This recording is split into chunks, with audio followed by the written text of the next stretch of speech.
First at 5.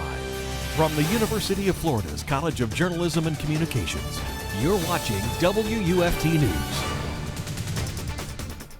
Welcome to WUFT News First at 5. I'm Megh Porterfield. And I'm Richard Mason. Thank you for joining us. Richard, today is the first day the bill nicknamed Don't Say Gay takes effect. Parents, students, and teachers are confused by what the new law could mean for Florida school districts. Orange County clarified some of the guidance given by the state at a school board meeting earlier this week. The guidance clarified the new law will not ban teachers with same-sex partners from displaying photos of their children or spouses. Intervention against LGBTQ bullying will not be restricted. The district will continue to use a child or parent's preferred gender pronoun. Additionally, books that reference gender identity or sexuality may be reviewed if included in K through 3rd grade curriculum. In other Florida news, a judge struck down a bill that bans most abortions after 15 weeks of pregnancy. The ban was scheduled to start today. Several abortion clinics across the state challenged the bill, including Bread and Roses in Gainesville. Second Judicial Circuit Court Judge John Cooper ruled the law is unconstitutional and violates the privacy provision of the Florida Constitution. Governor Ron DeSantis expressed he will appeal the ruling, but for now, abortions up to 24 weeks are legal in the state. It's always interesting to see history being made. Speaking of history, let's check out our 4th of July weekend forecast. WUFT's Julia Haley joins us now with the weather forecast. Julia. Yeah, Richard, we had some heavy showers this afternoon, but looks like we are drying out for the evening. Take a look outside of our studio, 84 degrees, but feels like 92 degrees outside. Just a little bit warmer than what you are seeing. And of course, temperatures sitting in the mid 80s, 86 for Gainesville, 89 Bronson, 86 High Springs, 85 Lake City, 79 for Jacksonville as they get some of those showers, and 78 for St. Augustine as well. And looks like we should be seeing some stray showers later tonight. Those temperatures dipping into the low 70s with those cloudy skies. But for our fanfares and fireworks here at the University of Florida outside at Flavette Field, expect those storms to wind down for your 4th of July. Those scattered showers should be likely around the time those fireworks go off, and isolated showers for your evening. Back to you. So are you ready for 4th of July celebrations? Absolutely.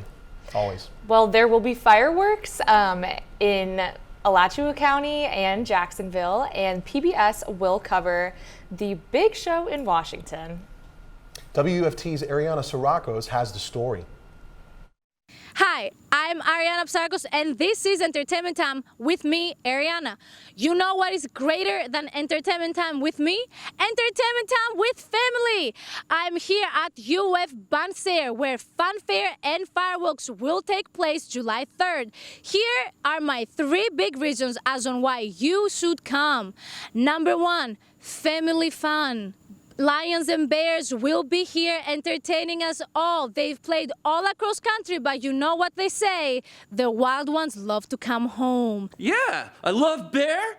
We've been in this band for a long time together. We're gonna keep on our journey. We're gonna bring along all of our other animal friends, and we're gonna bring people together and have a great time. Number 2, fanfare. Gainesville Community Band will help us celebrate America's Independence Day. So be here. I caught up with them last night at practice. Playing music for your audience.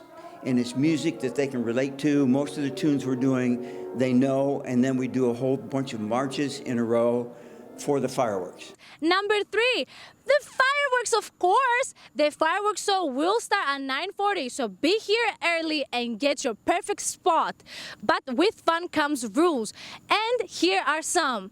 Do not bring your dog. Do not bring alcohol, but you are allowed to bring a cooler. Do not forget, food trucks will be on site for your entertainment and for you to grab some food.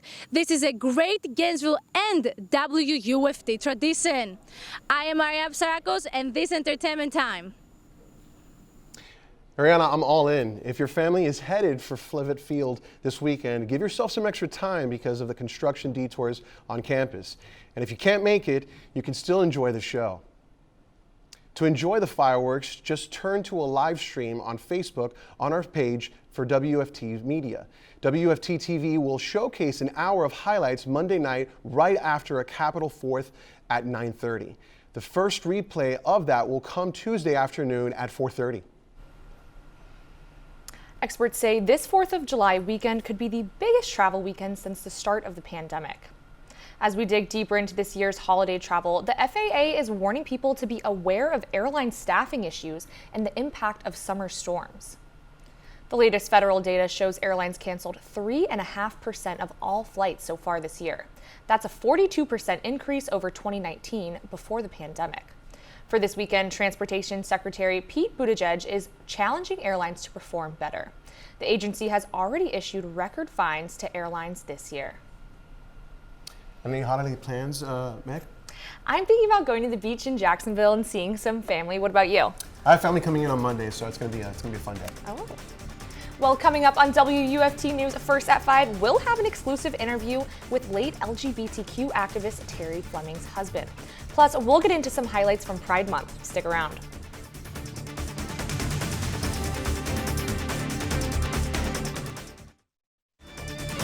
You're watching WUFT TV News. With Pride Month just ending, we have a series of stories to remember from this year.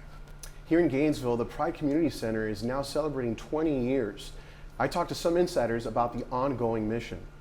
The Pride Community Center of North Florida has served the city of Gainesville for 20 years. It first opened its doors to city residents in 2002 by LGBTQ+ activist Terry Fleming. Fleming started the center with the goal to help provide a safe space for the community. The center, which is a nonprofit organization, helps the community by providing health and transgender resources.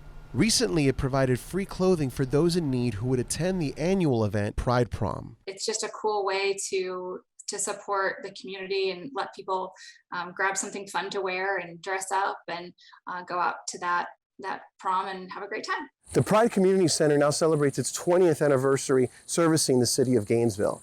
But the anniversary also marks a day of remembrance for its founder, Terry Fleming. In 2020, the longtime local activist and human rights champion died unexpectedly from a heart attack.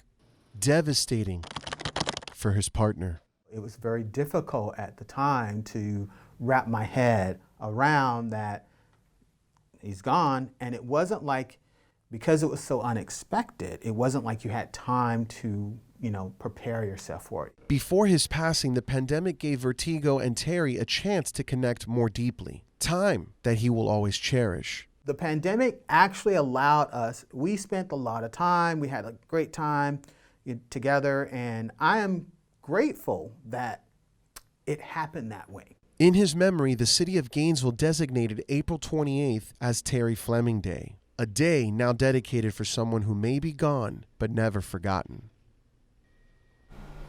Meg, the center is looking to start a scholarship fund in Terry's name. That's awesome, Richard. Well, you may not have heard this, but in the late 50s, a group of lawmakers known as the Johns Committee targeted UF to remove homosexuals. An exhibit at the Matheson Museum has now shifted to online, but while it was up, our Erica Stallings got a chance to walk through. Johns Committee in Florida during the 1950s. Johns, the state governor from 1953 to 1955, started searching the University of Florida for people he believed were homosexuals because he felt it was wrong. The curator of collections, Caitlin Hoff-Mahoney, explains. What they were actually trying to do is to prevent the desegregation of schools, but the NAACP had excellent lawyers, and so they had to try and find an easier target.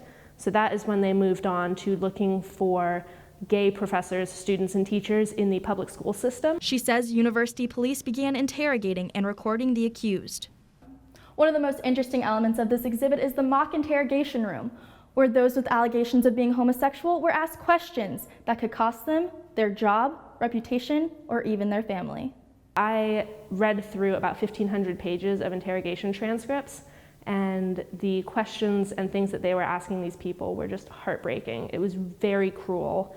LGBTQ+ ally Sander Jennings is glad Gainesville is embracing what he refers to as its tumultuous past.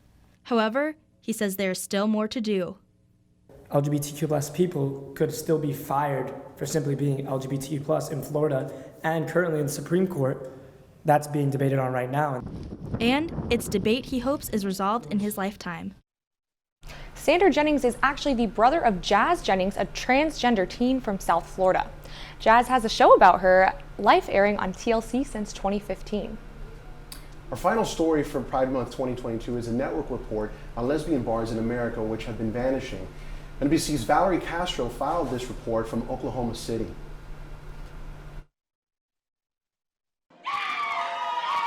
It's dark night at Frankie's Bar in Oklahoma City.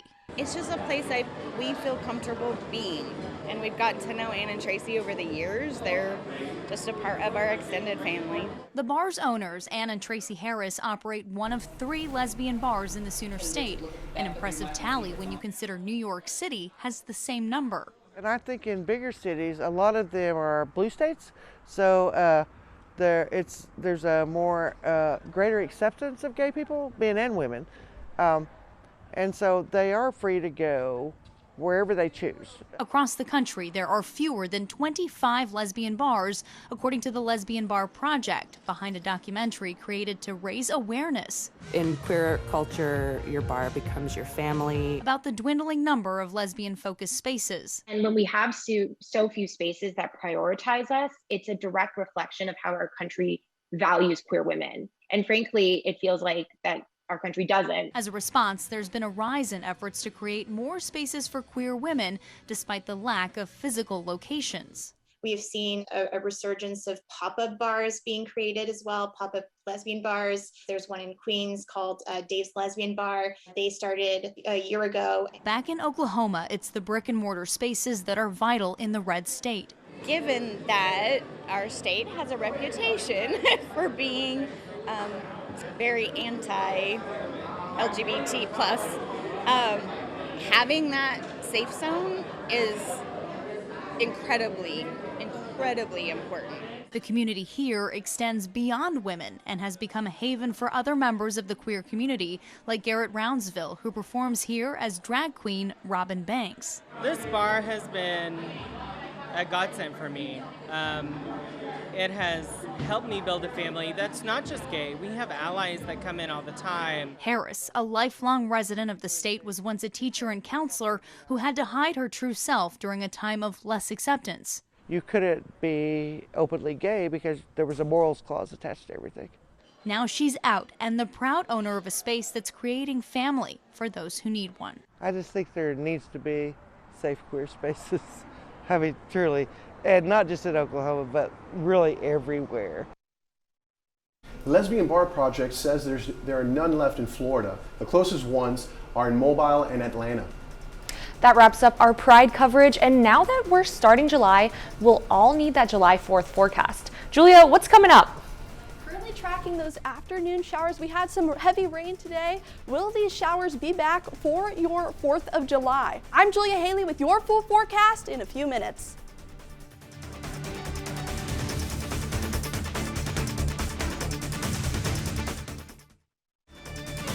You're watching WUFT-TV News. Started off with a rainy afternoon, but we are clearing up. The sun is shining, 88 degrees.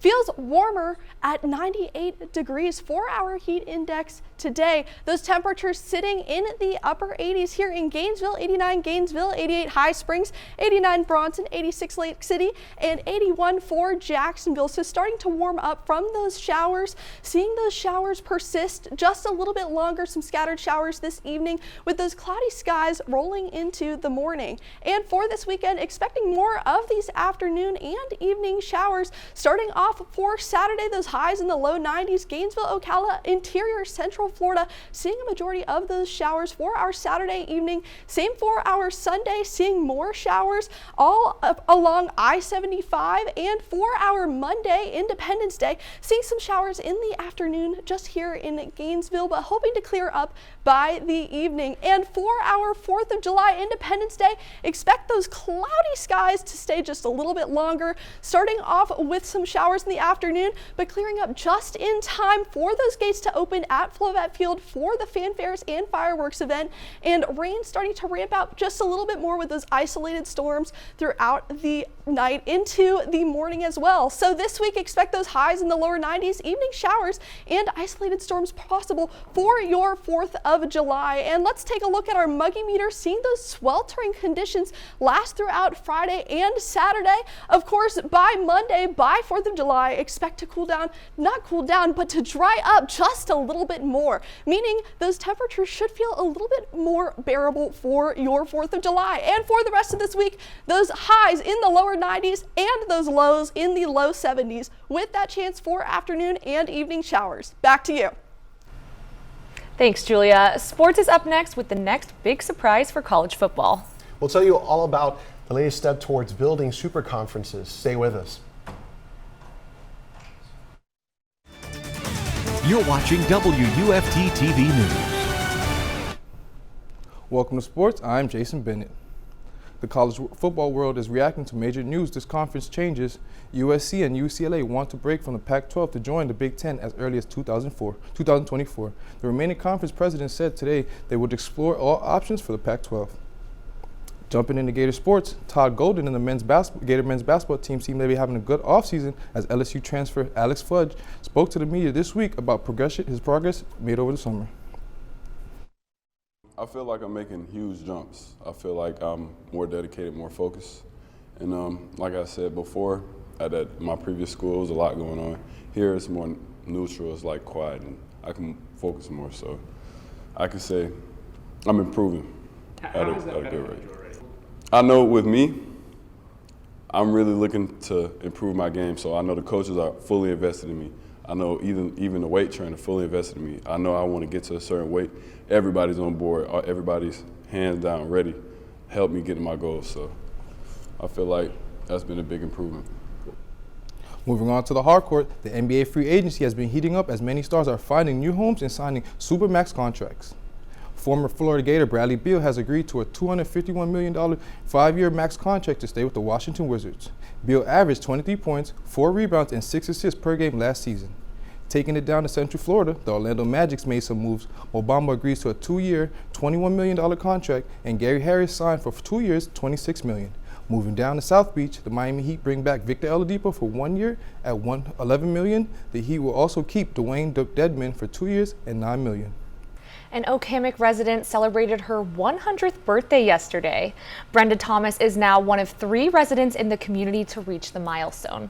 Originally from Buenos Aires, Argentina, Brenda moved to the United States to attend college. She moved to Gainesville 76 years ago in 1946 when she married her husband. The Oak-Hammock community knows and loves her for her quilting skills, an activity she says helps her get through the day. I wonder what her secret is. I want to live that long. Maybe you should pick up quilting. Our reporter asked her, and she actually said she didn't have one. What an amazing accomplishment. Now, before we go, let's take one last look at our holiday weekend weather. Getting ready for fanfares and fireworks here at Wuft-Tv. Of course, when those gates open, expecting those storms to wind down, but still expecting those scattered showers throughout the evening. As the time those fireworks hit, isolated showers throughout the evening and into the night. Back to you. Thanks, Julia. BBC World News is next, and the PBS NewsHour is coming up at 7. But remember, your Florida news is always on at WUFT.org. Have a good night.